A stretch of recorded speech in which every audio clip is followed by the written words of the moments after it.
Josh Heupel held his game week press conference yesterday and released the first installment of the Tennessee depth chart. Some surprises, plus your Twitter Tuesday questions, all that and more coming up right now on Locked On Vols.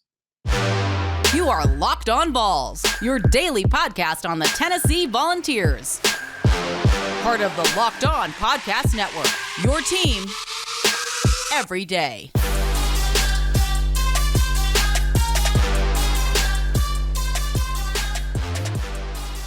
Hey everybody, welcome into it. This is Locked On Vols, your go-to Tennessee Volunteers podcast each and every day. It's part of the Locked On Podcast Network, your team every day. And of course, you are Tennessee Volunteers fans. I'm Eric Kane, your host right here on Locked On Vols.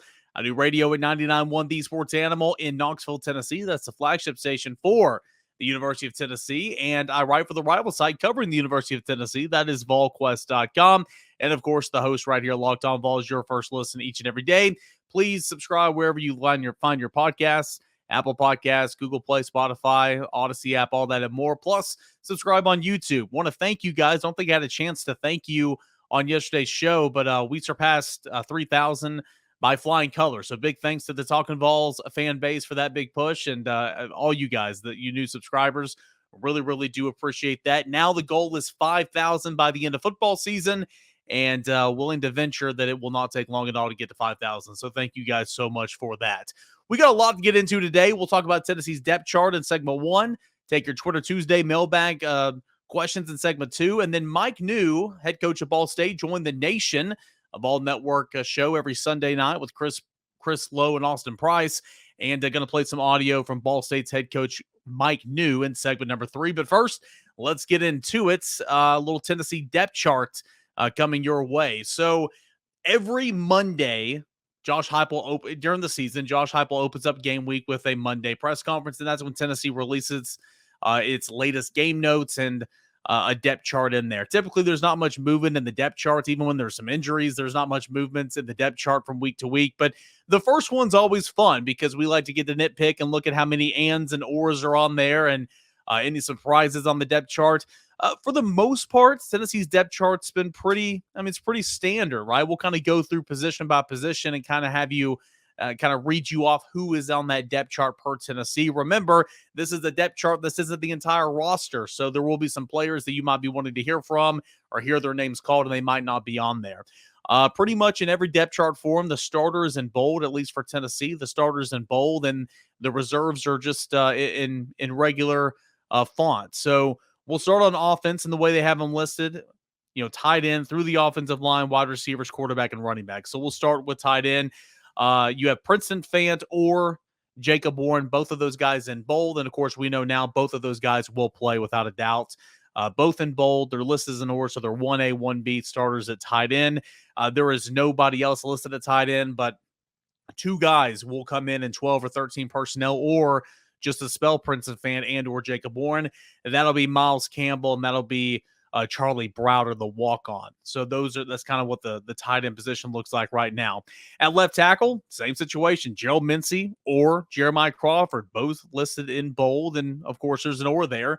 Both of those guys will play against Ball State. They're going to rotate those guys. We'll see if one of those guys separates themselves past Thursday on into pit week, but that's one to watch. There's still no clear-cut starter at left tackle, just as there wasn't in the offseason. At left guard, Jerome Carvin is listed in bold. There's no ifs, ands, buts about that. He's the starter at left guard. His backup is Ollie Lane. Center, Cooper Mays is the starter. Parker Ball or Addison Nichols is listed behind him.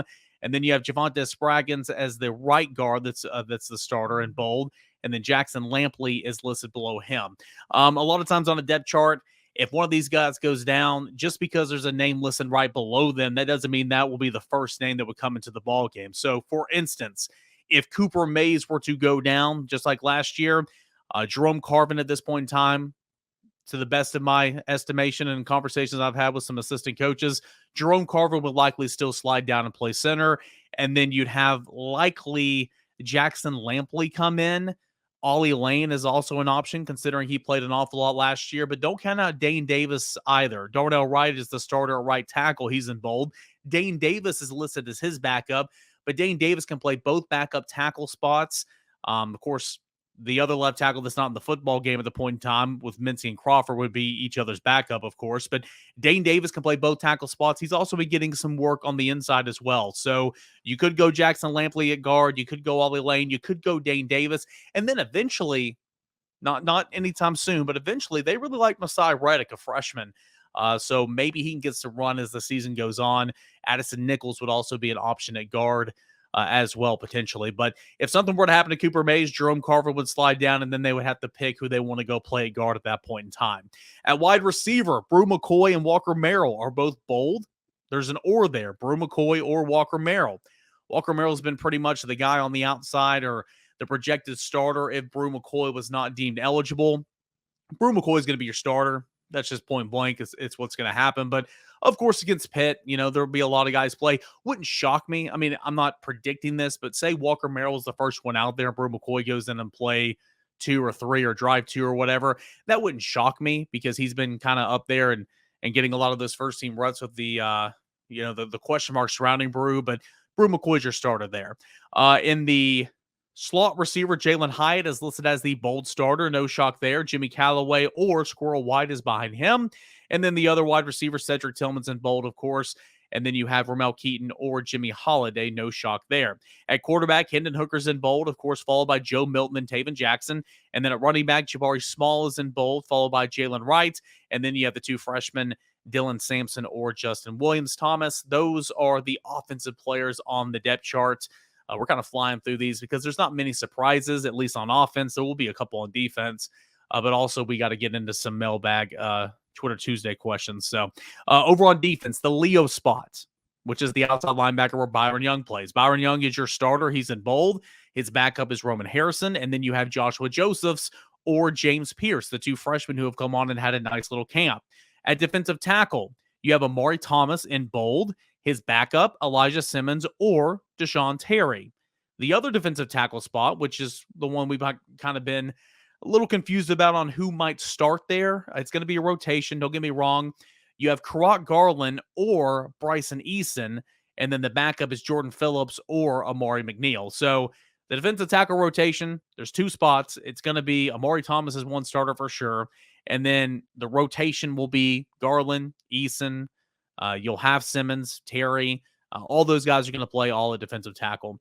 Over on defensive end, Tyler Behringer, starter. He's in bold. Latrell Bumpus, the 6-year senior, is his backup. Bumpus could also slide in and play some defensive tackle in passing situations as well.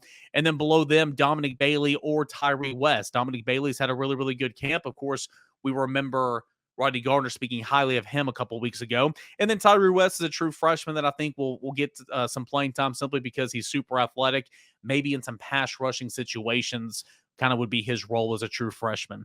That's the defensive line. Let's go to the 2 linebackers, shall we? At middle linebacker, Juwan Mitchell or Aaron Beasley.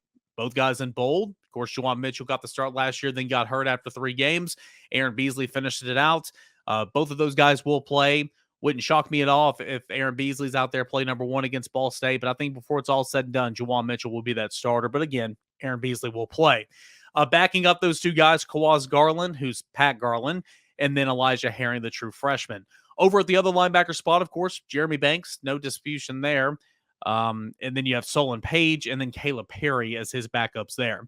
Let's get to cornerback, shall we? At 1 cornerback, Warren Burrell is listed in bold. There is no or, so Warren Burrell is going to be a starter at cornerback for sure that we know of. His backup is D. Williams, the junior college transfer that's come on and had a really nice camp. The other cornerback, Christian Charles or Kamal Haddon. Both of those guys in bold, and there's an or there. So all those guys are going to play, but we're not sure exactly which one will get the start, Christian Charles or Kamal Haddon. Do you guys notice a name that I didn't mention there? Brandon Turnage. A lot of you guys were DMing me and asking me, where's Brandon Turnage? He was not on this depth chart. Yeah, I mean, I checked in and he's healthy. He's fine. He was sent to talk to the media just 2 weeks ago. He played some last year, was SEC Defensive Player of the Week at the star position against South Carolina, I believe. A little surprising that Brandon Turnage didn't crack the depth chart. I still think he'll play. He'll rotate, especially on Thursday nights.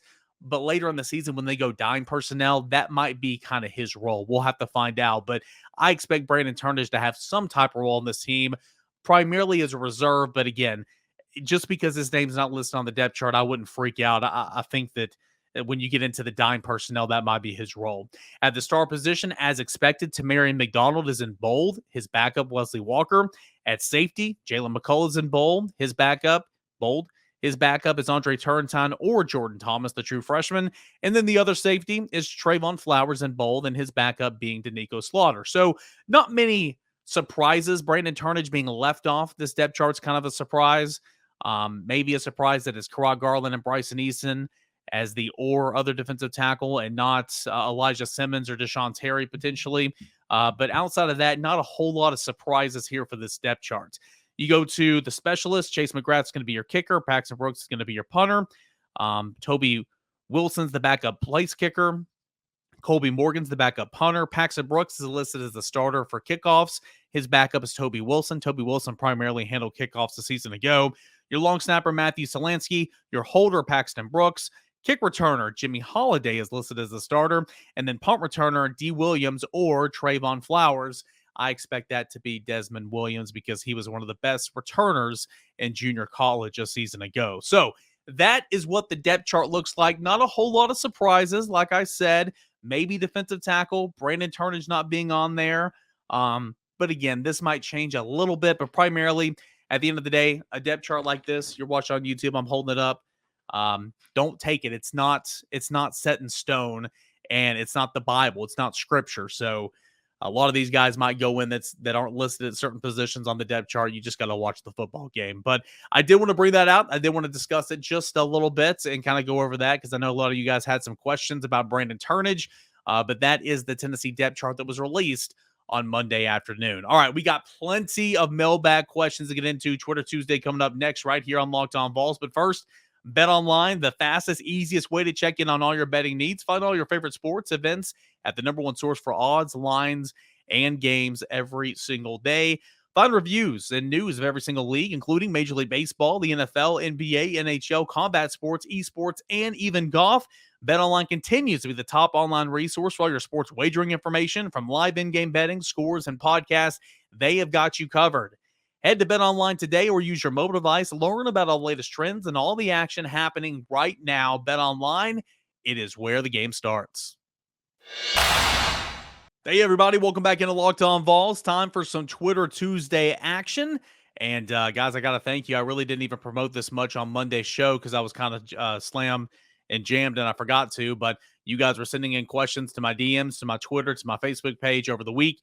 We have a big collection of notes, and so I'm going to try to speed through these as quickly as I can, but answer all of your questions to the best of my ability. So appreciate you guys, as always, for tuning in for a little Twitter Tuesday.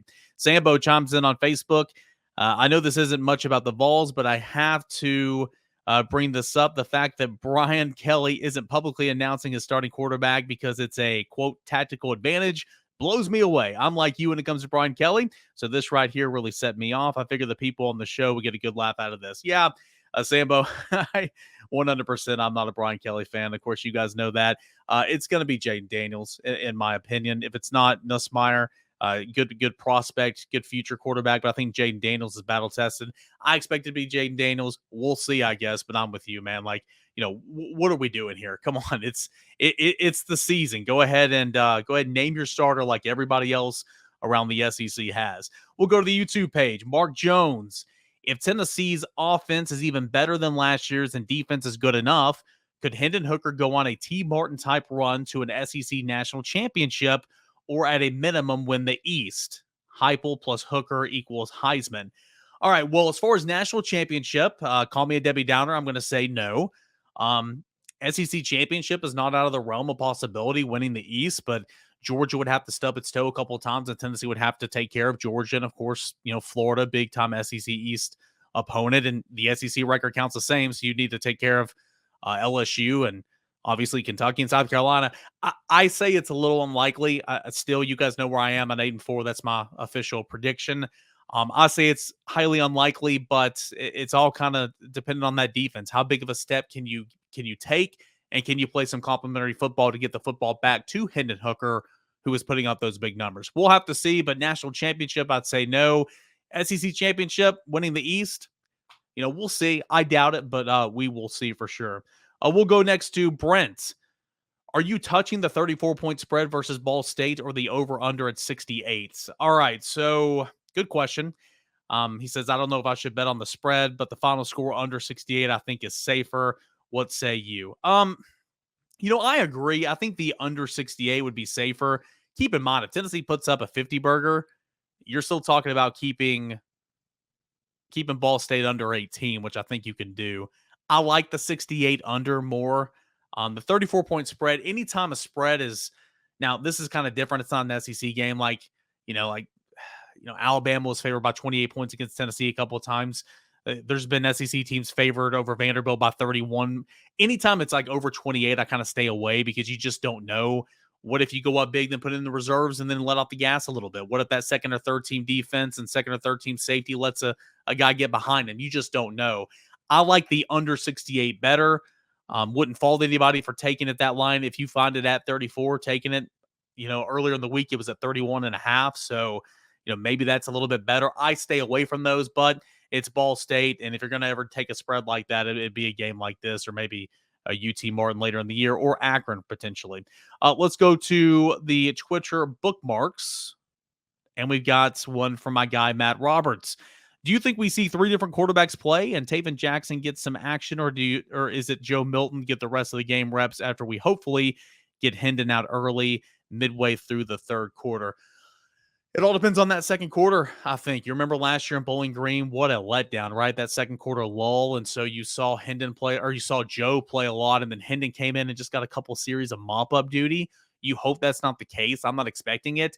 They're going to try to get guys ample game reps. And I think that's where the staff really struggled a season ago, where there was opportunities to get those young guys some game reps, and they didn't. And I think that they kind of paid the price later in the season and a little bit during this offseason. So I think that Joe Milton will certainly get some reps on Thursday. And then in the fourth quarter, I would expect to see Taven Jackson, because I would expect to see Tennessee blowing the doors off Ball State. But if last year's any indication, the second quarter was a bit of a lull, and you only saw like a series or two of Hendon at the very end, and it was complete mop-up duty. So hopefully it will be better than last year.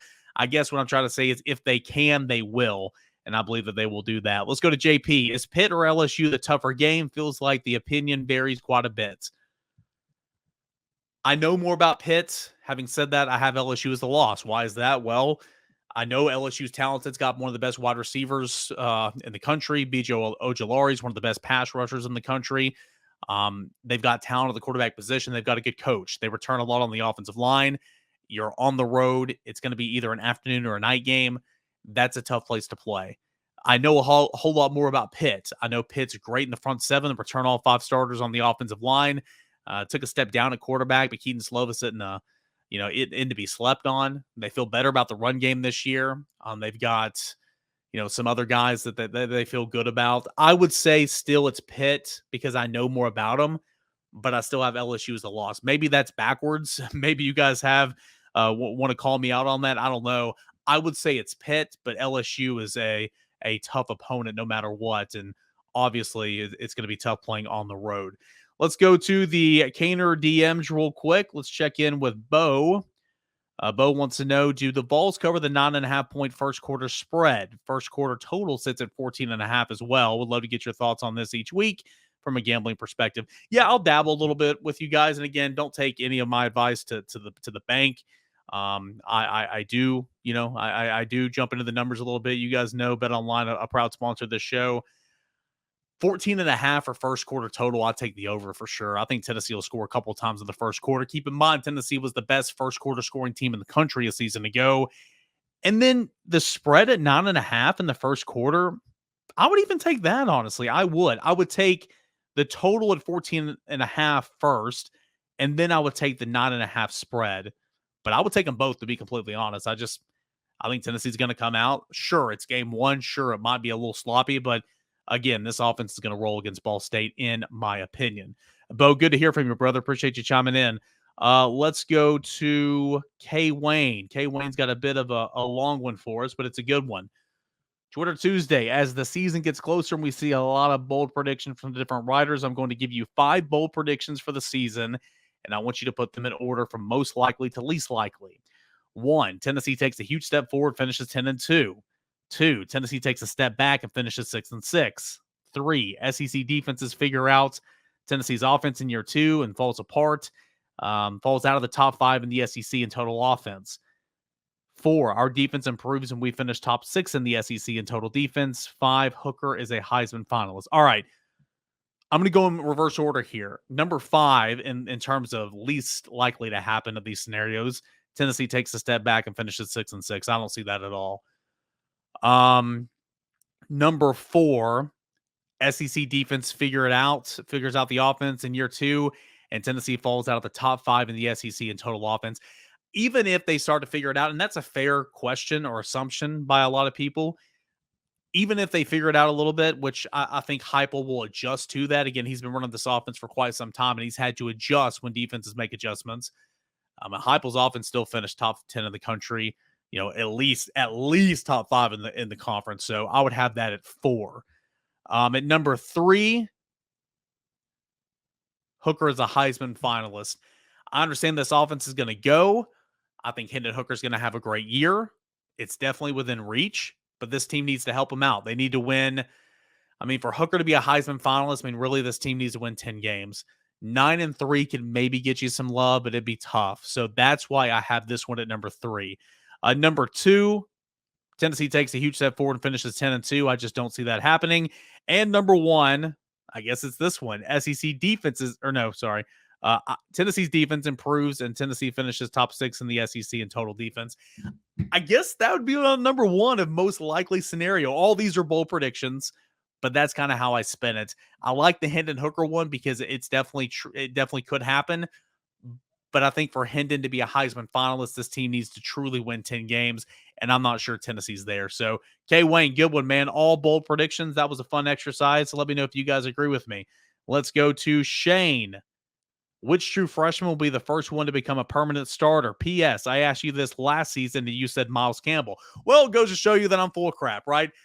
Now, Miles Campbell, I still think he's got a bright future. He just has not progressed. I think he might have been one of really the more disappointing guys of fall camp. Really didn't take advantage of kind of blossoming into that guy that Tennessee could really rely on. I don't know if any of these guys will be full-time starters this year. I don't think that will happen. They like Squirrel White a lot. They like Joshua Josephs at Leo a lot. Byron Young's leaving after this year. Maybe Josephs can step up and be that Leo next year along with James Pierce. They like Chaz Nimrod at wide receiver. They like Masai Reddick and Addison Nichols on the offensive line, but those guys will not start this year. I don't think anybody will start this year, but Squirrel White will play and will start likely next year or the year to come. Joshua Josephs will play. Tyree West will play, and I think Tyree West will start on this offensive line or this defensive line. Those guys that I mentioned, I'm sure I'm leaving somebody out, are the guys. And Taven Jackson will have an opportunity to start next year. Those guys, I would say first, but it would be more like next year and not this year. Good question, and appreciate you calling me out on my take from last year. I still like Miles Campbell, but he is not coming along as fast as we thought that he would. Let's go to Trevor. What will you be looking for in Ball State game outside of the scoreboard? What has to happen for you to be pleased with the performance? And just basic football 101. How's the tempo look? It might not be perfect, but no pre-snap penalties, no offensive turnovers, no INTs, no fumbles. Defensively, create some turnovers. I like to see Tennessee and +3 in the turnover margin after this game is over. That'd be nice. Special teams. What's the return game look like? Can you get something going return wise?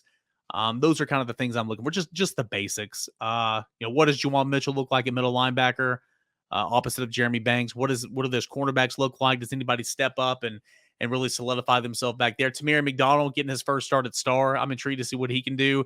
And then, of course, how does Brew McCoy look and Jalen Hyatt in the slot? So those are some things I'm looking for pretty much more than any. And those freshman running backs, of course, more than anything, just clean football game, create havoc on defense, protect the football, be explosive on offense.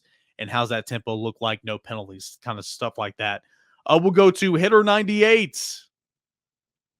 Why does Will Levis get all sorts of draft hype, but Hendon Hooker gets no mention? Hendon's getting more and more mention now, and if he balls out this year, he'll continue to get a whole lot of mention. Trust me. Easy answer here without getting it too far. Will Levis is the ideal quarterback fit in the NFL now. He's big. He's about 235 pounds. He's athletic. He's got a can of an arm, and he can run. Hooker possesses a lot of those things, but he doesn't have the body type like a Will Levis. And that's kind of what the NFL's after right now. But again, if Hendon Hooker continues to ball, he'll be drafted, and he will kind of surge up those draft boards. Couple more here real quick. Sorry, guys. I know I'm taking a long time, but can't thank you enough for all your questions. We will go into the Locked On Vols DM account. Bruce on the loose. When should we expect the second and third teams to start getting put into the ball game on Thursday? If they don't put them in, how worried should we be that we won't get to see these kids playing? They're going to play. If it takes like the late in the third quarter to start putting in the second group, that'd be a bit disappointing in my opinion. It's hard to sub those type of guys. Like, you can rotate them in, but in terms of second unit altogether, third unit altogether, stuff like that, I wouldn't expect to see that in the first half. Rotation in the first half, but not the entire second unit offensive line taking over until the third quarter, if that makes sense. If they're not getting put in there till late in the third quarter, be a bit of a disappointment, but I expect that to not be the case. We'll go now to Ronald. Ronald wants to know, do you think it's possible that if Tennessee has a big year, 9-3 or 8-4 with some close games against the big two, of course, that being Alabama and Georgia, Tennessee stands a chance of flipping Carnell Tate and/or Francis? Absolutely. The more Tennessee plays, the more exciting Tennessee is, the more recruiting buzz Nico's talking to these guys, the more people are taking notice to Tennessee, especially how they play against Georgia and Alabama. Absolutely. There's been some smoke with Carnell Tate lately. We've talked about this on the show a little bit. He talked to Tennessee still to this day. So 100% Tennessee is good and exciting. Tennessee will have a chance to maybe flip up some of the guys, even Keldrick Falk and Lucas Simmons, some Florida State commits, especially if Florida State looks like they're going to make a coaching change. Last one, it goes to Jeremy. Jeremy wants to know, thought I might add some more detail to what I really want to know. Oh, he asked me the question up here. Who is the highest rated recruit to sign with Tennessee in the history of the program? And where does Nico rank with those guys? All right, we could do an entire segment on this, but quickly, because I'm up against it, I will show you right now. Nico is number 4 in terms of highest rated commits Tennessee's ever signed. Bryce Brown was number 1. Eric Berry was number 2. Khalil McKenzie was number 3. Nico is number 4. Nico is the 4th ranked national player per Rivals, and I believe per 247. Khalil McKenzie was 6. Eric Berry was 3. Bryce Brown was 2. But in terms of the rating, the weighted rating between all the books or all the windows, Nico is at number 4. Remind me, we'll do a show on that sometime, or at least a segment, because that's a good topic. Guys, thanks so much. I know there was a ton of questions, and we're running behind the sticks. So we'll take a break right here and get back to Mike Neu when he joined the nation. Had some good audio in regards to the Tennessee football game. Thank you so much for all your mailbag questions. We'll do it again next Tuesday. It's when you take over the show. More Locked On Vols, this Tuesday edition, coming up next. All right, guys, we're going to blaze through this last segment of the show because, again, I was a little bit behind the sticks. But, again, thank you so much for all your Twitter Tuesday questions. Really, really do appreciate it. Mike Neu, head football coach at Ball State, joined the nation of Ball Network production every Sunday night throughout the academic year with Chris Lowe and Austin Price, and had a lot of good things to say about the University of Tennessee. Here is Mike Neu on the strengths of his football team and how they are going to combat against the University of Tennessee in the trenches, offensive line and defensive line. Here's Mike Neu. I think for us, we just pride ourselves on having a great attitude and playing with great effort. We had a little bit of turnover from our football team last year, but we set out night number 1 in training camp, making sure that we were going to play hard. We're going to play with relentless effort. I'm excited about we had some offensive linemen that were injured a year ago. I think returning those guys to the lineup, we've got 5 guys that have played a lot of football around here. And I think on the defensive side of the ball, our defensive line for us is as deep as it's been since I've been here. So really those 2 spots, obviously we're going up against an SEC opponent that's playing high-level football right now. So it all starts in the trenches, and for us, we got to make sure that, we give ourselves the best chance by playing with tremendous effort.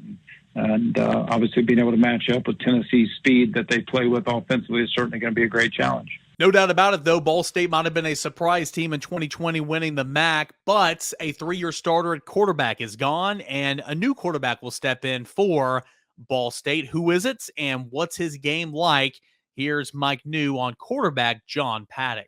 we'll have a new starting quarterback for us. Our starter from a year ago was, a 3-year starter for us. Led us to a championship, back-to-back bowl games, had a great career in Drew Plitt. But John Paddock is our starting quarterback. He's been with us now for several years, so he's worked hard behind the scenes to study the offense. And we're all very, very confident in John. He's a tremendous leader. Certainly excited about this opportunity for him. He's worked tirelessly over the last several years to ready himself for this opportunity, and feel good about John just going out there and running the offense and having some fun. Something about Tennessee that's always so good is that offense, that tempo. It hits you in the face, slaps you in the face, and it takes so long for teams, even in the SEC, to recover. It took Georgia and Alabama a quarter or two to recover even last year. What's Ball State doing to prepare for the tempo of Hendon Hooker and Tennessee's offense? Here's Mike Neu on The Nation. Tennessee does a great job of trying to keep you on the field, not switching out personnel a bunch so that you have a chance to substitute. So we know that, we've been practicing, versus tempo for a long time, starting back in spring practice, here in training camp, every day. So we know that's part of it, conditioning and, being able to play in the third and fourth quarter when you're tired is going to be a big part of it. But there's no doubt that we want to try to play and rotate as many guys as we can to stay fresh because, they make it's certainly a challenge with the number, basically running 3 plays a minute, certainly a challenge. And then finally about the tempo on the offense and Hendon Hooker and Cedric Tillman and 4 or 5 starters on the offensive line and Jabari Small. What about that defense, though? Who jumps out on tape? It's number 6 on defense, Byron Young, of course. And what about the rest of Tennessee's defense? Here's Mike Neu on Thursday's matchup in the Tennessee defense. Yeah, he's a special player. Certainly, as soon as you turn the defensive tape on, you recognize the speed, you recognize the athleticism. That's not something that we play week in, week out. Obviously we played Penn State a year ago, but this defense is as talented as we played, so it's going to be a great challenge. But our guys know, too, it's got to be a one play at a time mentality. We've got to try to make sure, that we slow him down as much as we possibly can. But, certainly all the way across the defensive line, the linebacking unit, those guys certainly play fast, and it's a physical group of guys. So it's going to be a great challenge for us. All right, fast and furious. We are done here with this Tuesday edition of Locked On Vols. Again, that was Mike Neu, courtesy the audio of the Ball Network from The Nation. And we'll continue to talk Ball State over the next 2 days. Whew, don't look now, guys. It is Tuesday kickoff. It's just a little over 48 hours away, depending on what time you listen to this podcast. We are here. We'll have Ward Wednesday coming up on a Wednesday show and some more news and notes regarding the Ball State game coming up on Thursday. That'll do it for this Tuesday show. Thanks so much for making Locked On Vols your first listen each and every day. Can't thank you guys enough. Please subscribe on YouTube and follow us wherever you find your podcast. Now check out Locked On SEC. Make that your second listen with Chris Gordy, right behind your first listen, which is Locked On Vols each and every day. We'll do it again tomorrow, same time, same place. Pull up a chair, and we'll talk a little Vols again tomorrow. Until then, enjoy the rest of your Tuesday, everybody.